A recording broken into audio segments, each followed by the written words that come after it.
ACC's new field storming policy and how that relates to you all. You obviously have a special situation there after home games. Yeah, I mean, we're used to field storming.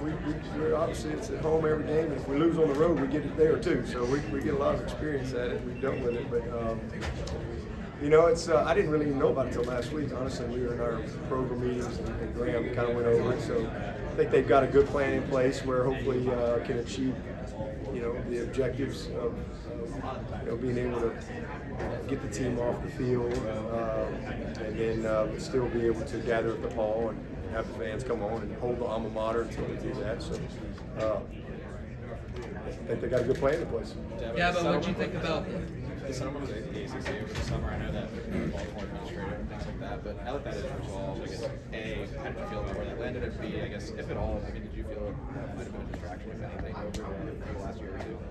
No, it really wasn't a distraction for me because I didn't have to deal with any of that. I just let, you know, Graham, President Clemson, and all the lawyers and everybody, you know, do their thing. But, you know, I'm glad that all that's behind us, and you know, I think it landed in a really good place, and everybody has an opportunity, if you go perform, to be rewarded for it.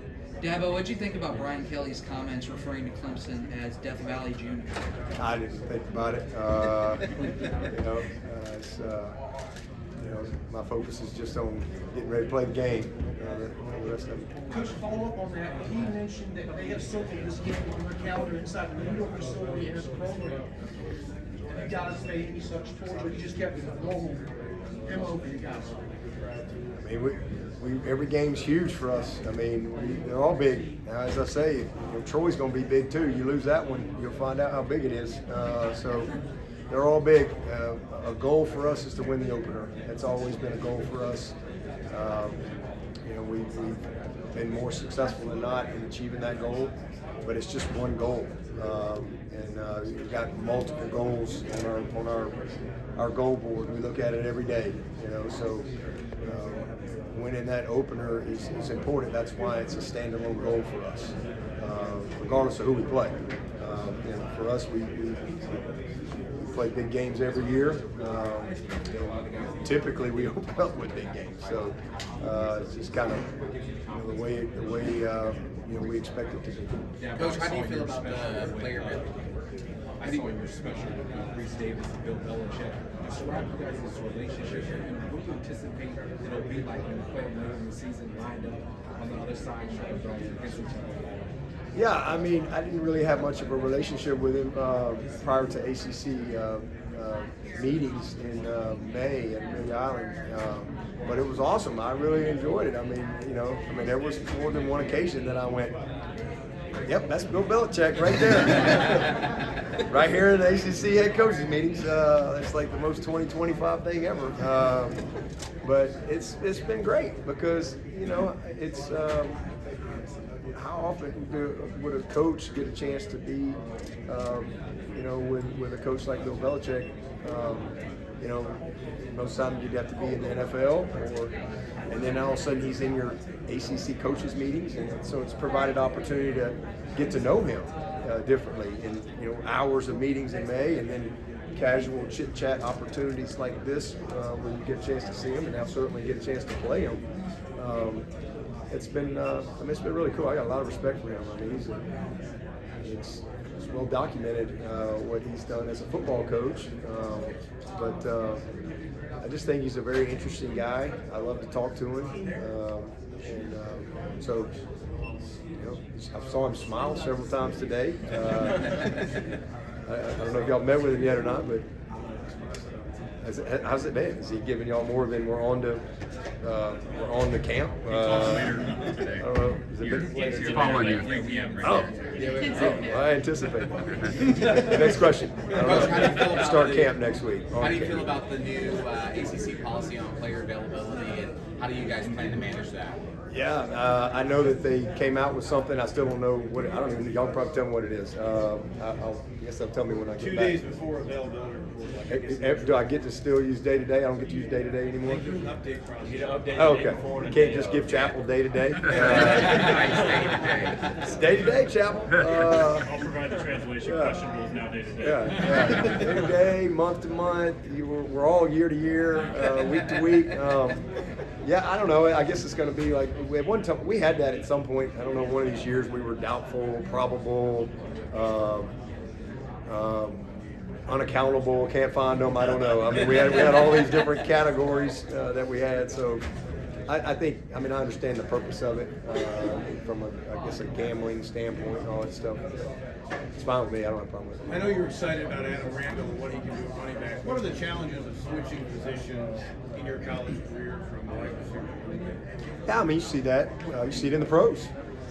You've seen guys go from defense to offense. From one of my favorite all-time players, Jim Jensen. Anybody remember him? You old enough to remember Jim Jensen? That's his name, from the Dolphins, the Swiss Army knife. Like, he's one of my all-time favorite players because he played linebacker, tight end, quarterback, punter, tight end, fullback. He literally played all those positions. And so, you see it at all levels. But it's not like, football is football, but he's, and for him in particular, he actually was more of a quarterback running back growing up until he moved to receiver. And it's been a natural transition for him. And I'm excited for him. He's just really done the work. And obviously the playoff game gave him some confidence after about 3 days of practice. So I think he certainly has built on that. So I'm excited to see it come to fruition. Where is he? First of all, he's just a very committed and focused, young person. Really has a vision for what he wants to do, and that drives him, drives his habits. And so I think you don't always see that in young people. He's not a distracted kid at all. He is locked in and always has been. So I think that's where it starts for him, because again, that's what dictates his habits. He is incredibly gifted when it comes to his understanding of the nuances of playing the receiver position, and whether it be release technique, separation technique, break points, his change of direction is really, really good. He plays long. He's not big per se, but he kind of like Renfro in that he plays big. He plays with a lot of length. He's got a lot of natural instincts for body control, high pointing balls. Can really play all three positions. So again, that speaks to his defensive knowledge and his overall knowledge of the total concept. He's just the same guy every day. He just shows up every day. He's as tough as they come. So there's a lot that makes him special. It's been fun, but I think it all comes down to just how he's wired. He really, truly is driven by a very, very clear vision that he has for what he wants to do, and he's willing to do what it takes. Well, Cade was talking about how important that day was to him when he met with you in your office. And what do you remember about the day? What was the message you were trying to get across to him? I just want him to know, I believed in him, and because it just is what it is when you sign up to do this, whether you're a coach at this level or certainly play the quarterback position. There's a lot of criticism and there's a lot of opinions and things like that. And I just knew there was going to be a lot of noise and a lot of stuff, and he's a young person, and I just felt like it was important that I let him know that I fully believed in him, and I didn't want him worrying about me going and getting the guy and this. I wanted him to know, hey, you're my guy, and if it don't work, then I'm going down with you. And but I believe in you, and this is a developmental game, and I've done it for a long time, so we forget that because now we're in this world where if you're not great as a freshman, you stink and you move on to the next guy, and it's a developmental game. he's getting better. But I was just talking about it to the people at on the huddle that I experienced that too. I know what it means to have someone believe in me. And Woody McCorvey believed in me as a player. Gene Stallings believed in me as a player and as a young 26-year-old coach at Alabama. And in 2010, we won 6 games. And after we lost at home, in the last one, doing the press conference, I walk out, my wife's crying, and I just thought she was just sad. Feel bad for me. I just gave her a hug, and I said, "It's gonna be okay, babe. We'll be all right." And then she looks at me again. She goes, "Terry Dunn's in your office," and I went, "Oh, I think I'm getting fired, and she thinks I'm getting fired." And so just kind of took a moment to just kind of gather myself, and I'm like, well, you know what? Hey, God's still on the throne, and it's what He's got for me. He's got for me, and so just kind of. I come out of the West Zone, there was my office was over there. I walk down, and the door's cracked, and Terry Dunn's sitting on the couch, and I literally think I'm getting fired. And I go from thinking I'm getting fired to him telling me how much he believes in me. And that, hey, there's going to be a lot of criticism, there's going to be a lot of this and that, and here's what I want you to know. You keep doing what you're doing, and I want you to know that I got your back. And he said, and I believe in you more now than even when I hired you. And then he got up and he said, and if it don't work, you can come help me pack, and I'll come help you pack. And he gave me a hug, and he walked out. And those of you who knew Terry Don Phillips and know him, he's not a man of a lot of words, but he had a lot of conviction in his words. And he meant what he said. And I go from literally thinking, and my wife thinks I'm fired because Terry Don walks out and, Cass out there, ready to come just cry with me, I guess. And she walks in. She's like, I didn't get fired. She's like, what? I'm like, yeah, said he loves me. So it's just I think that's we all are, we're products of all the people that have shaped us and poured in our life. And I've had a lot of great leaders pour into my life, and that was a moment that I felt like he needed to know that, hey, listen, I don't care what you hear or what you read or whatever. Hey man, I'm in the foxhole with you, and you just keep doing what you're doing. I believe in you, and so proud of him. He's done the work. He's an amazing human being. He really is. He's a neat young man, and great football player, but he's got a lot of great days ahead. And if he stays healthy, you need a little luck. I know everybody wants to make all these predictions and things like that. And, you can't predict your way in anything. You got to go do it, and you got to have a little luck along the way. And I know this: if that guy stays healthy, we'll have a chance. Because he's going to always give you a chance.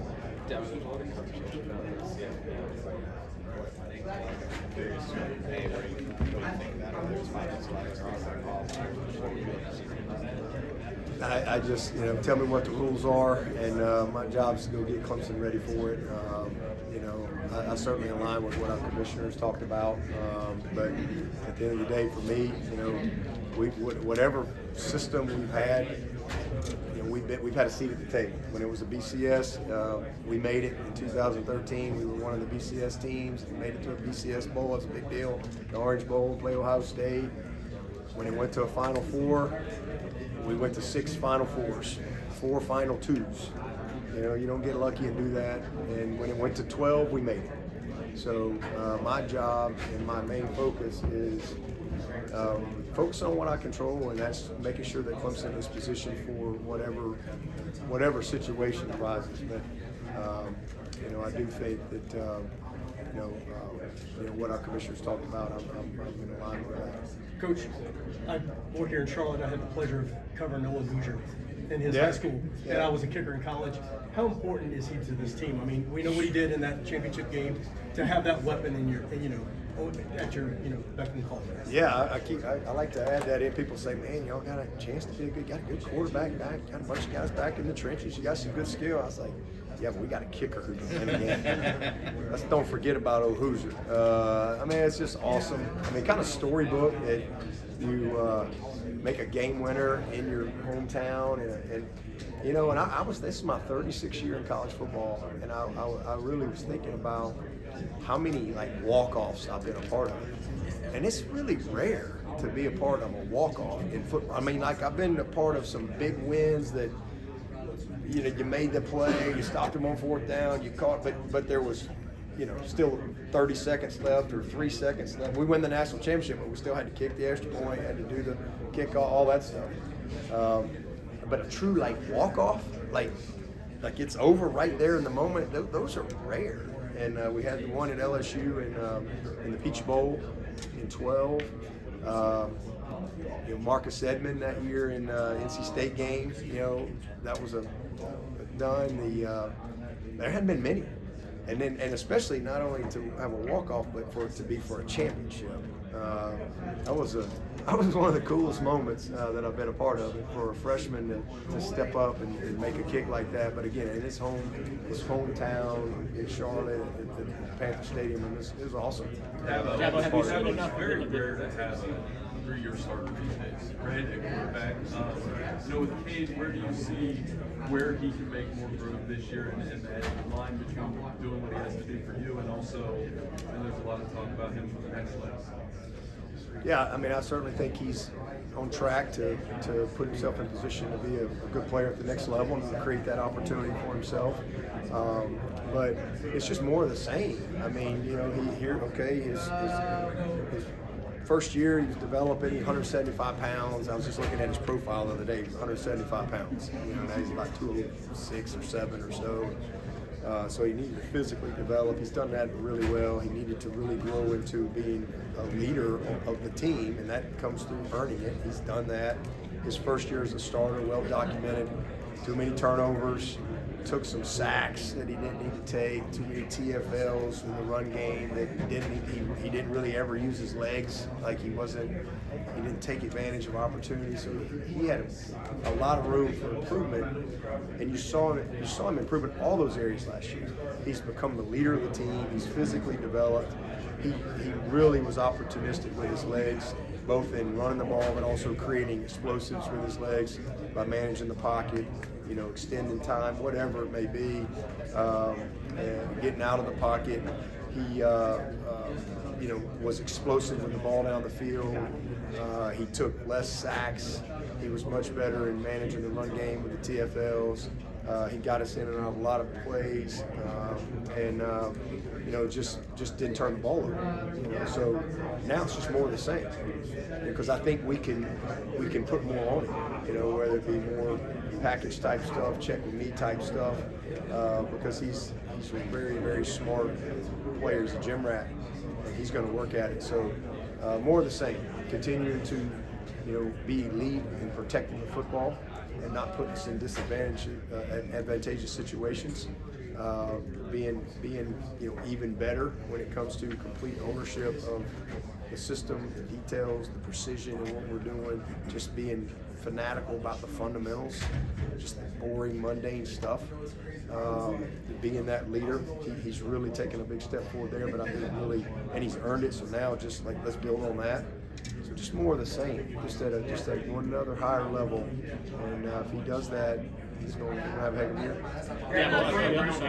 Shout out once they knocked off Miami at the Say end of it again? Fran Brown kind of gave you a shout out when Syracuse knocked off Miami last year. What did you think of, you know, what he was able to do his first year at Syracuse, especially since you and him had quite a few recruiting battles while I really like Fran. I saw him yesterday. As a matter of fact, we were crossing paths. He was leaving, I was coming, but I mean, that was a really cool moment. You know, and you know, we only play games. We went 7-1, I guess, and Miami ended up with 2 losses. You got to play all your games, and that last game put us in the championship, which was awesome. Kind of a crazy day for us, but I mean, amazing job in his first year. I mean, incredible. So I think he's a really good football coach. He's really put a good roster together. You can tell that he's really created a lot of belief within his team. The guys have bought into it. So I mean, he's off to an amazing start. going into year 2. Yeah, those things that implemented the new ACC, those game policy, considering the fans coming on the field, the long-standing tradition of being at the ball and Clemson.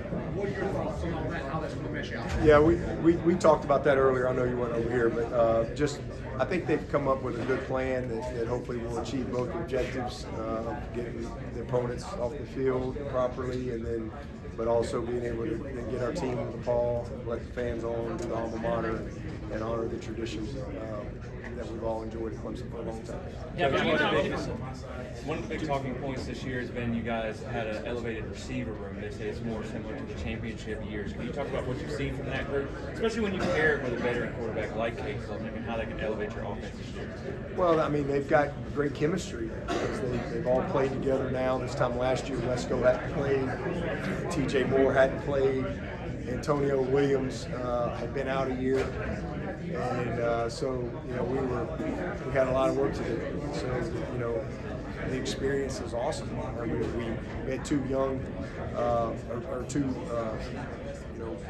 depth guys that moved on to other places, so we needed to go get a depth guy, and we did. We got a kid named Tristan Smith out of Southeast Missouri, and somebody was asking about him the other day, and I said, well, we went into the spring with 5 starters and we came out with 6 because I think he's that caliber. So we really we're in a much different place than we've been really in the last couple of years, so because we have 6 guys that really can start, and I think hopefully we can really have two waves of terror to where we can really play these guys, and it's a long season. But all these guys, we have confidence in all of them. I mean, we really do, all 6, and then we got our guys behind them that we'll develop from there. So it's a really, really good group, and again, they've all played together now.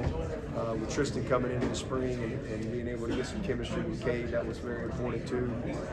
So yeah, we haven't had this situation in a while. I'm excited about it, and hopefully can hit the ground running with a little more precision earlier in our season. Coach, you went out and got the premier defensive coordinator in Tom Allen, Richard Moses from Penn State. What went into that decision, and how do you think he helps elevate your defense? Yeah, just he's a guy that I've known a little bit over the years. I haven't spent much time with him, but we talked a little bit on the phone when he was the head coach in Indiana. But just going through the process, I just felt like it was hard. It was hard because there were got down to about 5 guys, and there were 3 and then 2, and I just felt like they're all great coaches, but I just felt like he was the right leader of men that I really needed in this moment.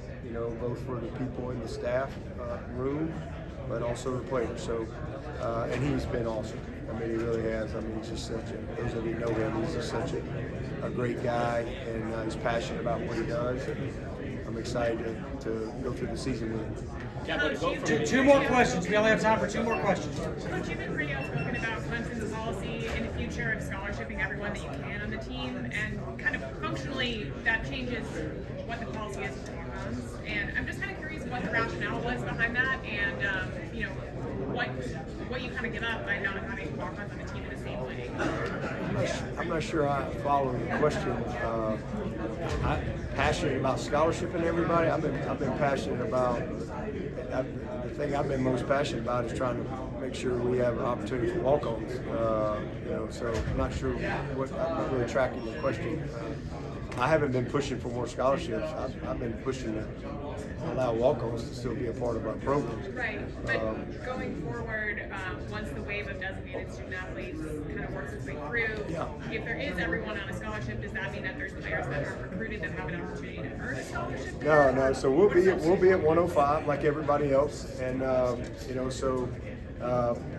was thankful that some common sense prevailed in this case, and that they did grandfather all those kids everywhere that have been a part of programs that were going to have to be cut, and allow them to finish. I mean, it's a really horrible reality that it was going to be the week of the LSU game when we had to declare, and you got a kid that's been on your team for 4 years, and he's into his 5th year or 3 years, and he's a senior, and he's a great kid, and he's well respected, and now I got to tell him, hey, you can't be a part of the team anymore, even though you pay your own way and all this stuff.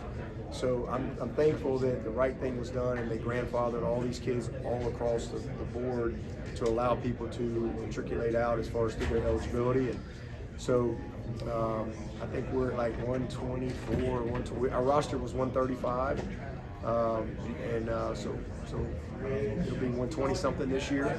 You know, with the guys that are staying on from a walk-on standpoint. Now, that's great for all these kids that have been, you know, a part of the programs, but it doesn't help the kids that's in the 9th grade just dreaming to come and walk on at Clemson one day. And so my hope is somewhere down the road, maybe that'll change. You know, because I really don't understand that. And honestly, it was an unintentional consequence of the lawsuit. It wasn't something that was intended. It just was it's semantics, and it was an unintended consequence. And I'm hoping that will get fixed somewhere down the road, because you know the true walk-on 3 years, kids won't have the opportunity. You know, those kids in the 25 class that would have had the opportunity, 26, 27, those kids don't. You know, you have to be a scholarship player or you can't come. And so I'm hoping at some point, you know, that will resolve itself. Last question, who's the best ACC player you've ever played or coached against? Well, I didn't play against any of them, but coached against a bunch of them. ACC. So